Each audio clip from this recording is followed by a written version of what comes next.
श्री सद्गुरु महाराज की जय। एक गांव में एक गरीब बुढ़िया एक झोपड़ी में रहती थी। उसके परिवार में कोई भी नहीं था। सब बच्चे कहीं बाहर नौकरी करते थे और उसका पति मर गया था, तो वो घर में बिल्कुल अकेली थी। उसके साथ कोई भी नहीं था, तो सारे काम उसको स्वयं ही करना पड़ते थे।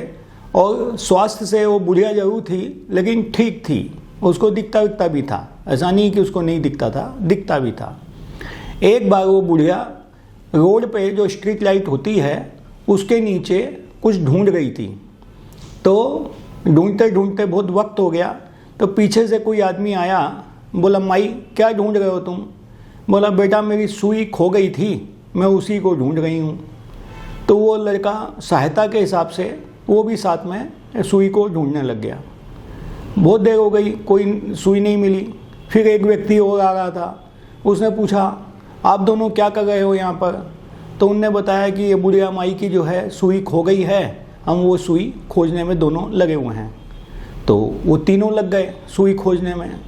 अब इस तरह से सुई तो मिल नहीं रही थी, लेकिन एक एक व्यक्ति आता जा रहा था और कम से कम 10-15 लोग हो गए वहाँ पर, और सभी सुइयाँ ढूंढने लग गए।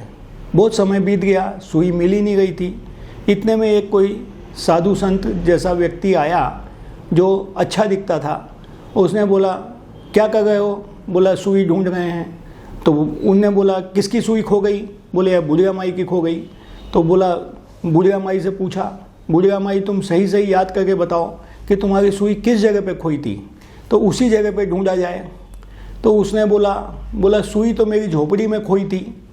तो बोला, यहाँ क्यों ढूंढ रही हो? जब खोई झोपड़ी में थी तो यहाँ क्यों खोज रहे हो?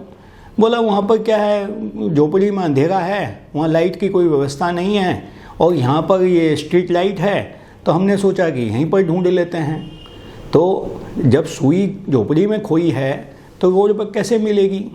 तो उसी तरह से हमारा ईश्वर हमारे शरीर के अंदर खोया हुआ है, और हम उसको ढूंढ रहे हैं बाज़ार में, कहीं मंदिरों में ढूंढ रहे हैं, कहीं मस्जिदों में ढूंढ रहे हैं, कहीं चर्चों में ढूंढ रहे हैं।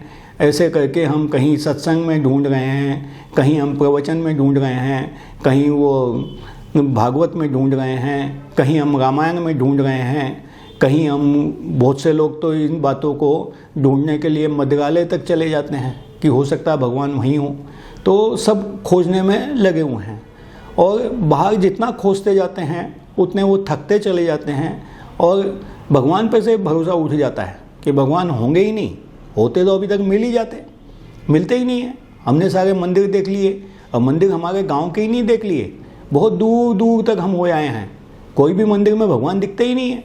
वहाँ जो भी है मूर्तियाँ दिखती हैं, लेकिन भगवान जो बोलते हैं कि भगवान सर्वशक्तिमान हैं, वैसे तो वहाँ पर कुछ है ही नहीं। कहीं कृष्ण भगवान हैं, कहीं राम भगवान हैं, कहीं शिव जी हैं, कहीं महादेव हैं, कहीं दुर्गा माता है। तो हमको समझ में ही नहीं आता इसमें से भगवान कौन से हैं। और हम जो है ना सब जगह ढूंढ रहे हैं, कहीं मिलते ही नहीं हैं। तो उनकी स्थिति भी वो बुढ़िया माई जैसी है कि झोपड़ी में सुई खोई है और वो ढूंढ रहे हैं चौराहे पे लाइट के नीचे। वैसे ही हमारे जो भगवान हैं, हमारे ईश्वर जो हैं, जो जीवात्मा परमात्मा से मिलने वाली है, वो हमारे शरीर के अंदर ही है। हम अंदर तो खोजते नहीं हैं उसको, और बाहर ढूंढ रहे हैं।